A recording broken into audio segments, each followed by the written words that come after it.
Hi friends, ഇന്ന് condensed മിൽക്കിൻ്റെ റെസിപ്പിയായിട്ടാണ് ഞാൻ വന്നിരിക്കുന്നത്. മിൽക്ക് മെയ്ഡിൻ്റെ റെസിപ്പിയാണ്. അപ്പോൾ നമുക്ക് കേക്കിനും അതുപോലെ നമ്മൾക്ക് സ്വീറ്റ് റെസിപ്പീസ് എല്ലാത്തിനും ഈ കണ്ടൻസ്ഡ് മിൽക്ക് ആവശ്യമാണ് കേട്ടോ. അപ്പോൾ അതെങ്ങനെയാണ് റെഡിയാക്കി എടുക്കുന്നതെന്ന് നോക്കാം. അതിനായിട്ട് നമുക്ക് അതിന് വേണ്ടിയിട്ട് ഞാൻ ഇവിടെ 1/2 ലിറ്റർ പാലാണ് എടുത്തേക്കുന്നത്. അതൊരു ഫ്രൈങ് പാനിലോട്ട് ഒഴിച്ചു കൊടുക്കാം. ഇനി നമുക്കിതിനകത്തോട്ട് 250 ഗ്രാം പഞ്ചസാരയും കൂടെ ആഡ് ചെയ്ത് കൊടുക്കാം. ഈ 2 ഇൻഗ്രീഡിയൻസ് മാത്രം മതി കേട്ടോ. ഒരു നുള്ളു ഉപ്പും കൂടെ ഞാനിവിടെ ആഡ് ചെയ്ത് കൊടുത്തിട്ടുണ്ട്. അതും കൂടെ മിക്സ് ചെയ്ത് നല്ലതുപോലെ ഒന്ന് തിളപ്പിച്ചെടുക്കണം. നല്ലതുപോലെ തിളച്ച് പറ്റി കുറുകി വരണം. അപ്പോൾ ആ ഒരു കുറുകുന്ന സ്റ്റേജ് ഞാനിവിടെ കാണിച്ചു തരാം. അതുവരെ നല്ലതുപോലെ നമ്മൾ കൈ വിടാതെ തന്നെ മിക്സ് ചെയ്തുകൊണ്ടേ ഇരിക്കുക. തിളച്ച് പാലൊക്കെ കുറുകി തുടങ്ങുമ്പോഴത്തേക്ക് ഏറ്റവും ലോ ആയിട്ടുള്ള ഫ്ലെയിമിലിട്ട് വേണം നമ്മളത് റെഡിയാക്കി എടുക്കാൻ. കൈ വിടാതെ ഇളക്കി കൊടുത്തുകൊണ്ടേ ഇരുന്ന് നല്ലതുപോലെ തിക്കാവുന്നിടം വരെ വെയിറ്റ് ചെയ്യുക.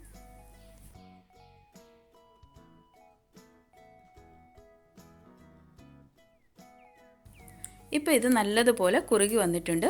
ഈ ഒരു പരുവം ആകുമ്പോഴത്തേക്ക് ഇതുപോലെ വരച്ചാൽ ലൈൻ നല്ലതുപോലെ കാണാൻ പറ്റുന്ന ഒരു പരുവം ആകുമ്പോഴത്തേക്ക് നമുക്ക് ഫ്ലെയിം ഓഫ് ചെയ്യാം. ഇനി നമുക്കിത് ചൂടാറി വരുമ്പോഴത്തേക്ക് കുറച്ചുകൂടെ തിക്കാവും കേട്ടോ. ഇല്ലയെന്നുണ്ടെങ്കിൽ ഇതിലും കൂടുതൽ നമ്മൾ വെയിറ്റ് ചെയ്യുകയെന്നുണ്ടെങ്കിൽ നമ്മൾ ചൂടൊക്കെ ആറി കഴിയുമ്പോഴത്തേക്ക് ഭയങ്കരമായിട്ട് സ്റ്റിക്കി ആയി പോവും. അപ്പോൾ അതുകൊണ്ട് ഈ ഒരു സമയത്ത് നമുക്ക് ഫ്ലെയിം ഓഫ് ചെയ്യാം. ഇനി ചൂടാറുന്നിടം വരെ വെയിറ്റ് ചെയ്യാം.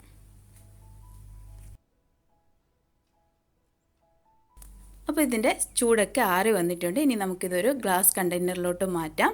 അപ്പോൾ നിങ്ങൾക്ക് എൻ്റെ വീഡിയോ ഇഷ്ടപ്പെട്ടോ? ഇഷ്ടപ്പെട്ടാൽ എന്നെ സപ്പോർട്ട് ചെയ്യാൻ മറക്കരുത്. പുതിയൊരു വീഡിയോവുമായിട്ട് വീണ്ടും കാണാം. അതുവരെ bye. Have a nice day.